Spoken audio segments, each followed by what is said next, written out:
الله الرحمن الرحيم، وصلى الله وسلم على سيدنا محمد المبعوث رحمة للعالمين. أما بعد، حبيبي حسن، تبارك الله عليك، نتمنى لك صباح مبروك إن شاء الله يا ربي يدخل عليك بالصحة والعافية، وبلي كتمنى إن شاء الله يا ربي نهارك سعيد وصباحك مبارك سعيد إن شاء الله يا ربي. غنتقلوا دابا نشرح طريقة حل مشكل التركيز التلقائي في كاميرا الهاتف LG G6.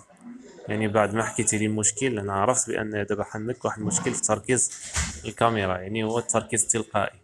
ننتقلوا باش ما نطولش عليك، نمشيو لتطبيق الكاميرا اللي كيجي مدمج في الهاتف.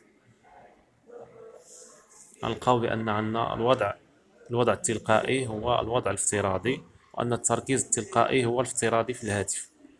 يعني بهذه الطريقة عادة غيكون عندك مشكل، ما يكونش عندك بالنسبة للكاميرا القريبة. يعني قلت بأن الكاميرا البعيدة مزيان، الكاميرا القريبة عندك فيها مشكل، كتصور لك الحاجات القريبة، الحاجات البعيدة ما كتصورهاش. في هذه الحالة غادي نمشيو للوضع هنا على الأعلى من اليسار إلى اليمين. الوضعية الثانية كتجي عاود كيعطينا خيارات تلقائي على اليسار، وعاود من اليسار إلى اليمين كاميرا يدوية. نختارو كاميرا يدوية، وهنا يعطينا خيارات على اليسار هي اللي غنحتاجو. حنا باقيين دابا في كلشي تلقائي، وعلى اليسار غنجبرو AF فوكس. AF هي اللي كتهمنا، ملي غنضغط عليها ترجع بالبرتقالي، ها هي رجعت MF. هذه اللي كتهمنا حنا دابا في هذه اللحظه، هذه MF كتعني مانيال فوكس، يعني التركيز اليدوي.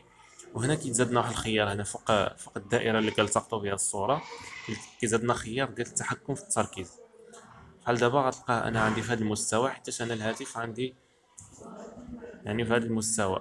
الا هبطناه غيرجع في الماكرو. يعني الماكرو يعني الاشياء القريبه، بحال هيدا يقدر يكون عندك تينا، غالبا يكون عندك بحال هيدا يصور لك الاشياء القريبه، ويكون عنده صعوبه انه يصور المسائل اللي هي بعيده.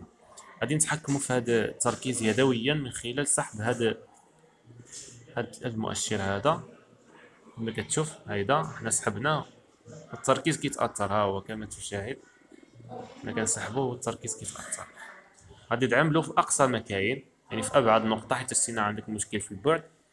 وغادي تضرب بيدك هيدا واحد الضربات هيدا خفافين، اي كتحس بانهم يحركوا لك الكاميرا. الا استجب معاك مزيان، ما استجبش معاك اضطر انك تستعمل مجفف الشعر. يعني تقوم باستعمال مجفف الشعر وتسليطه حول الكاميرا حتى يقوم بتسخينها.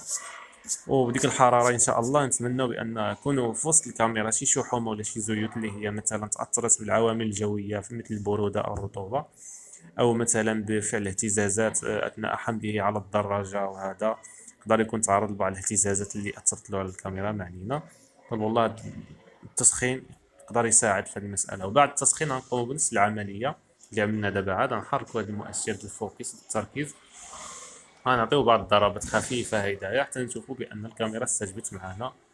والبقيه من عندك، والله يسلم يدك، ونطلب الله سبحانه وتعالى يصلح لك هذا المشكل وبأقل الخسائر إن شاء الله يا ربي. وباقي يعني باقي الشروحات أنا هضرت لك اليوم في الأوديو. إلا بغيتي شي معلومات شي حاجة إضافية احنا معاك على اتصال. اي والله يسر الأمور. شكرا بزاف، كنتمنى الفيديو هذا يكون فادك ويكون عجبك والسلام عليكم ورحمة الله.